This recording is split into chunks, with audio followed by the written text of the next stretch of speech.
ने बेहद उन्नति की, लेकिन परमपिता परमात्मा की व्यवस्था में हम सभी नतमस्तक रहते हैं और नतमस्तक रहना ही पड़ता है। तो आज सार्वदेशिक सभा ने निर्णय लिया कि आज के इस दिन कल औपचारिक रूप से इस महासम्मेलन का उद्घाटन हो, उससे पूर्व हम एक श्रद्धांजलि सभा के रूप में सारे दुनिया और सारे देश का आर्य समाज उनके प्रति श्रद्धान्वित हो सके।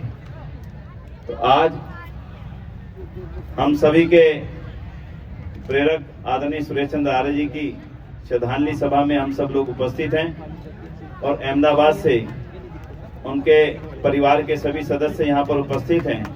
और इस श्रद्धांजलि सभा में हमारे आदरणीय आचार्य देवव्रत जी, राज्यपाल महाराष्ट्र एवं गुजरात यहाँ पर पधार चुके हैं और हमारे साथ आदरणीय साहू जी भाई ढोलकिया, जो कि अपने आप में एक ऐसी शख्सियत हैं जिन्होंने देश की आर्थिक उन्नति में अपना बहुत महत्वपूर्ण योगदान दिया है।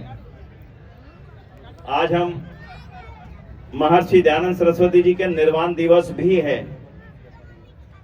कृपया आगे से हट जाएं, मेरा सभी से अनुरोध है, कृपया सभी से मेरा करबद्ध अनुरोध है, आगे से पीछे चले जाएं। और इस अवसर पर हम उनको याद भी करेंगे, स्मरण भी करेंगे। तो मैं सर्वप्रथम निवेदन करने जा रहा हूं श्री धर्मपाल आर्य जी से। धर्मपाल आर्य जी, 2 शब्द। बंधुओं, अपने अपने स्थान पर हम बैठ जाएं, कृपा करके जहां भी हमें स्थान मिले वहां चेयर्स ले लीजिए। जो हमारे कार्यकर्ता हैं कृपया चेयर्स की उपलब्धता करवा दें दाएं बाएं की तरफ।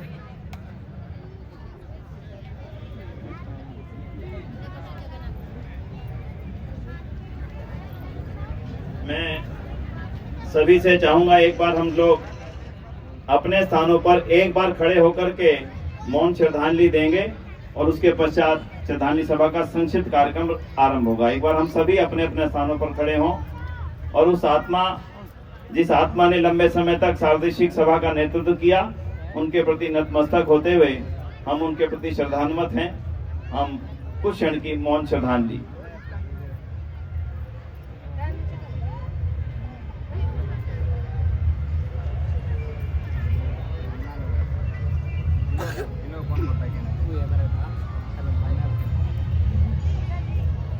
ओम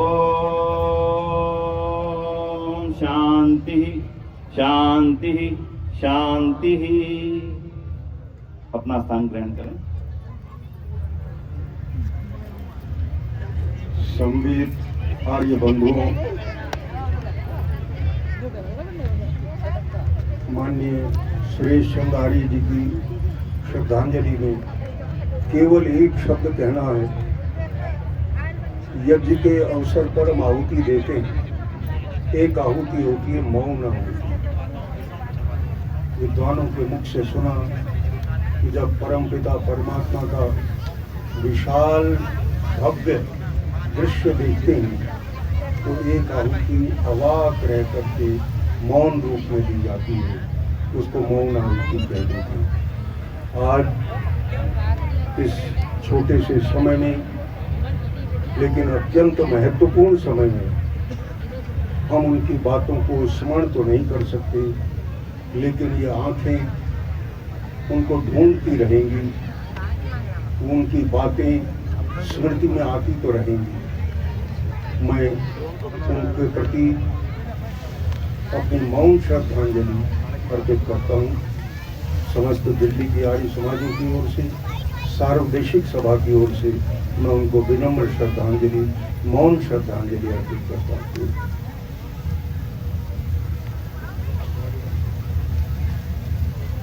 मैं अब निवेदन करूंगा श्रीमान प्रकाश आर्य जी से कि वे श्रद्धांजलि अर्पित करें। आदरणीय भाई प्रकाश आर्य जी लंबे समय तक साथ रहा, मेरा भाई प्रकाश जी का और सुरेश जी का बहुत लंबे समय तक। भाई प्रकाश जी। ओम बंधुओं, आज हम जिस व्यक्ति को श्रद्धांजलि देने के लिए यहाँ एकत्रित हुए हैं, उनकी कितनी विशेषताएं थी, उन विशेषताओं का वर्णन करना मुश्किल है। सबसे बड़ी बात ये थी कि वो मौन साधक थे और एक निस्वार्थ भाव से वो आर्य समाज के लिए, जिस आदमी की, जिस व्यक्ति की सप्ताह में 2 बार डायलिसिस हो और वो भी कई वर्षों से, लेकिन उनका भ्रमण का कार्य और किसी भी स्थान पर जाने के लिए हम उनको मना करते थे कि बाबूजी आपका स्वास्थ्य क्या है, लेकिन वो ऐसे धुन के पक्के थे। उन्होंने सोच लिया था कि मैं बोले आर्य समाज के लिए कितने ही कुछ हो जाए मैं सब कुछ कर दूंगा, लेकिन जाऊंगा। ये अपने आप में एक बहुत बड़ी बात है। थोड़ा सा किसी को बुखार आ जाए तो वो कार्यक्रम को टाल देता है, लेकिन जिस व्यक्ति की 1 सप्ताह में 2 बार डायलिसिस हो और उसके बाद में निरंतर हमें रात दिन 24 घंटे, कभी भी जब उनको समझ में आए, कभी रात को 11 बजे फोन कर रहे हैं, कभी सुबह 6 बजे फोन कर रहे हैं, ऐसा होना चाहिए, वैसा होना चाहिए, वो हमारे प्रेरणा स्रोत थे। और मेरी दृष्टि में वो एक बहादुर आर्य समाज के एक बहादुर सैनिक थे। महर्षि दयानंद के एक बहादुर सैनिक थे जिन्होंने अपनी इस स्थिति में भी आर्य समाज के कार्य को किया। वो हर प्रकार से परमात्मा ने सौम्य स्वभाव था, हर व्यक्ति उनसे प्रभावित था, हर व्यक्ति उनसे बात करना चाहता था। छोटे से छोटे व्यक्ति के पास में वो जाकर भी बातचीत कर लेते थे। एक छोटी सी बात थी, मैंने उनसे एक रोज निवेदन किया, बाबूजी सार्वदेशिक सभा के आप प्रधान हैं, आपको आर्य लिखना चाहिए, अग्रवाल लिखना छोड़ दो। कुछ दिन में पूरे परिवार का नाम उन्होंने, इतने सरल ऐसे व्यक्ति आज हमारे बीच में नहीं है, उनके न रहने से हमें ऐसा लगा कि बहुत बड़ी छत्र छाया हमारे से निकल गई है।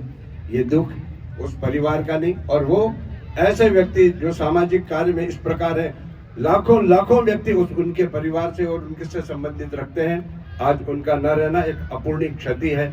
निश्चित ही उनकी कमी अखरेगी, लेकिन परम पिता परमात्मा की व्यवस्था है, उसको मानने के लिए हम सब नतमस्तक हैं। भविष्य में हमें कोई न